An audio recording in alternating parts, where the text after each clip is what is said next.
तो ब्रह्मा मानसिक सृष्टि से विस्तार उनके 10 पुत्र हुए। जब उससे सृष्टि का विस्तार संभव न हुआ तो ब्रह्मा के शरीर के 2 भाग हुए। दाहिने भाग से पुरुष और बाएं भाग से स्त्री की उत्पत्ति हुई।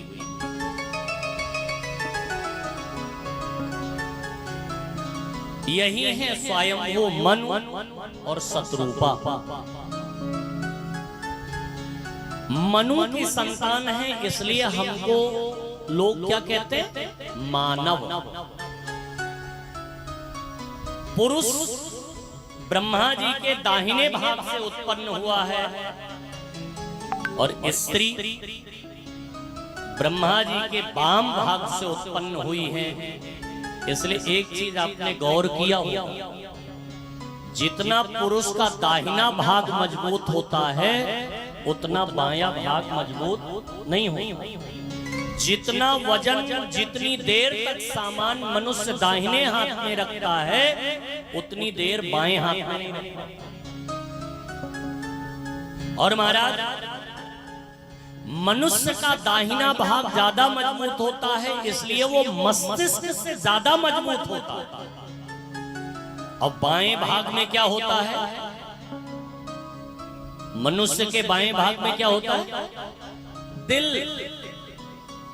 स्त्री की उत्पत्ति बाएं भाग से हुई है, इसलिए स्त्रियां कोई भी बात आप कहिए तो तुरंत वो दिल पर ले लेती है। क्यों? क्योंकि ये दिल प्रधान मानी जाती है। तो अब देखिए, कभी बात कीजिए तो लोग कभी कभी कोई एक बोल भी देते, महाराज इनकी बात हमको दिल पर लग गई। हमने कहा दिल तक क्यों ले गई? ले ही ना जाती। लेकिन कैसे ना ले जाएं भैया? क्योंकि ये दिल प्रधान, ये दिल से ज्यादा सोचती है। जितना निर्णय लेने की क्षमता पुरुषों में होती है उतना स्त्रियों में नहीं होती। ये सोचती ज्यादा, और सोचेंगी तो दिमाग से नहीं, दिल से सोचेंगे। हाँ, क्यों? क्योंकि इनकी उत्पत्ति ब्रह्मा के वाम भाग से हुई। तो स्वयंभू मनु और शत्रुपा से सबसे पहले इस धरती पर 3 कन्याएं आई।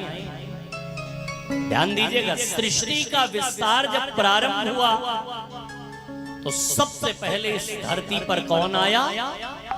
कन्या। आकुति, देवहूति और प्रसूति। और फिर 2 पुत्र आए।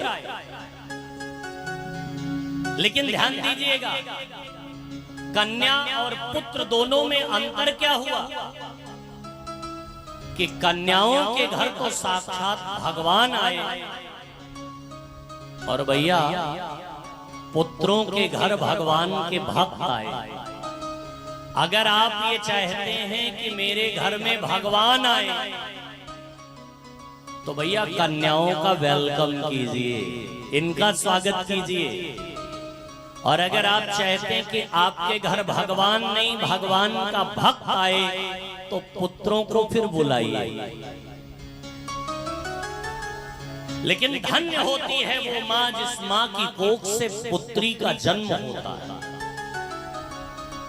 भैया शास्त्र तो ऐसा कहते हैं कि 10 पुत्र समम कन्या, 10 पुत्र के बराबर एक कन्या होती है। 10 पुत्र के बराबर एक कन्या, और 10 कन्या समम तरु, 10 कन्या के बराबर एक तरु वृक्ष है।